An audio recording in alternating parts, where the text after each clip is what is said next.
Hello, everyone, and welcome to this second episode of Reading Nirn, the mini lore series where I, the Wayward Breton, take you on a magical journey throughout Tamriel, picking up random books and reading them to you. So, without further ado, this week I will be reading the Alduin and Akatosh Dichotomy as a follow-up to yesterday's episode where I read you guys the book of the Dragonborn. So yeah, this one's gonna be about dragons and not about people. Although it does have a lot to do with what we saw at the end of the book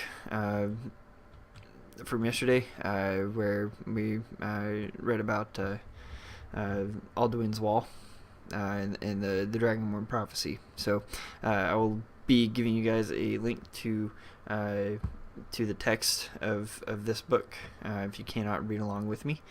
So without further ado, the Alduin and Akatosh Dichotomy, Book 7 of 2920, The Last Year of the First Era, by Alexandra Simon, High Priest of the Akatosh Chantry in Wayrest. As High Priest of the Akatosh Chantry, I have dedicated my life to the service of the Great Dragon. He who was first at the beginning. He who is greatest and most powerful of all the divines. He who is the very embodiment of infinity.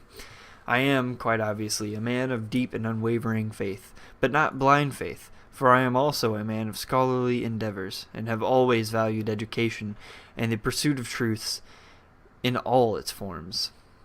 And so I have had the honor and privilege of making it my life's work to discover the truth about Akatosh in all of our beloved divines' incarnations. Throughout the civilized world, and I refer not only to the Empire, but to every nation on Great Nirn that has embraced the virtues of learning and letters, the Great Dragon is worshipped.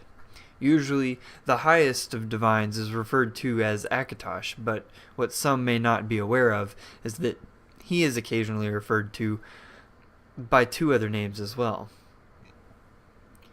The Aldmer refer to Akatosh as Ariel. The Nords call him Alduin. These names come up repeatedly in certain ancient texts, and in each one it is clear that the deity in question is none other than he whom we call Akatosh. Yet there are those who believe, even in this enlightened age, that this is not so. That the regional interpretations of Akatosh are not interpretations of Akatosh at all. Rather, they are references to altogether different deities, deities who may or may not share the same aspects or be the great dragon at all. Many Altmer of Somerset Isle worship Ariel, who is the soul of Anuiel, who is, in turn, the soul of Anu, the everything. But if you ask the High Elves themselves, as I did when I traveled to Somerset Isle to continue my research, the majority will concede that Ariel is but Akatosh with a different name, colored by their own cultural beliefs. So maybe it comes as no surprise that the real theological dissension lies in Skyrim, among the Nord people, renowned as much for their stubbornness as they are their hardiness and prowess on the fields of valor. When I journeyed to the Stark-White province, I was surprised to find a people whose views on Akatosh are almost diametrically opposed to those of the Altmer. The majority of Nord people seem to believe that their Alduin of legend is not Akatosh, but another deity entirely. A great dragon, yes, but not the great dragon. Determined to get to the heart of this matter, I consulted with several Nords, chief among them an old and respected clan chief by the name of Bjorn Much-Bloodied. And what surprised me most about those I talked to was not that they believed in Alduin instead of Akatosh, but that they recognized Alduin in addition to Akatosh.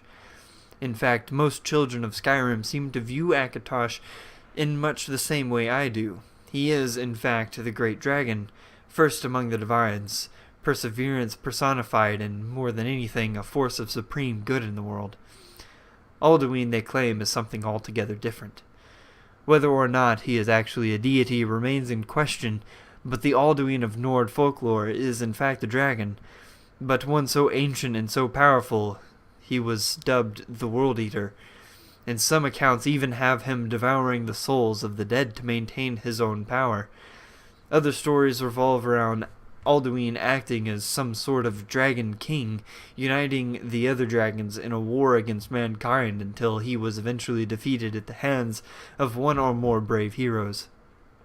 It is hard to deny that such legends are compelling, but as both high priest and scholar, I am forced to ask that most important of questions: where is the evidence?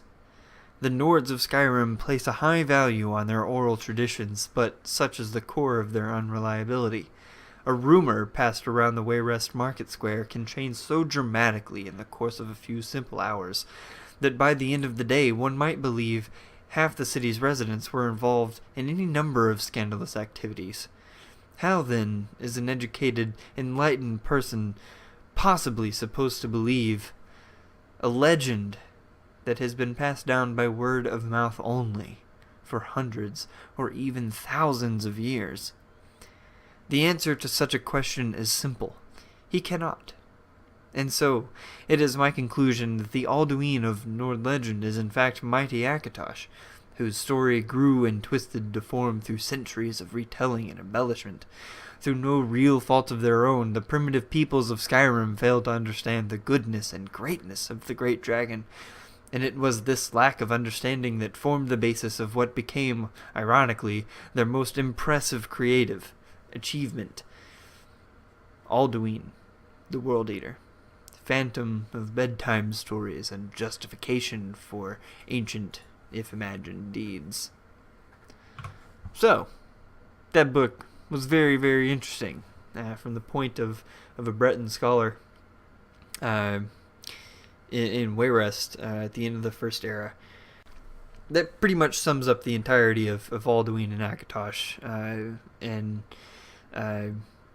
there's the point of view of the Akaviri who know that Akatosh, or that Alduin is a very real thing, and you have the followers of Akatosh in High Rock, that are very, very set that Alduin and Akatosh are pretty much the same thing. So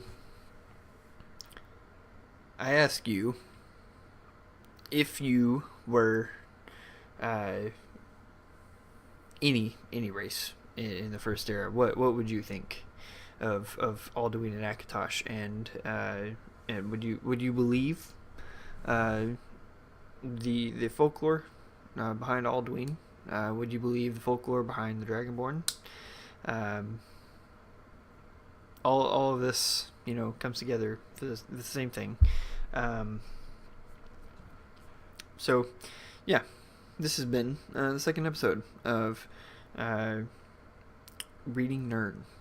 So, leave all your questions and comments in the comment section, unless you hate the new comment section, which I totally don't blame you.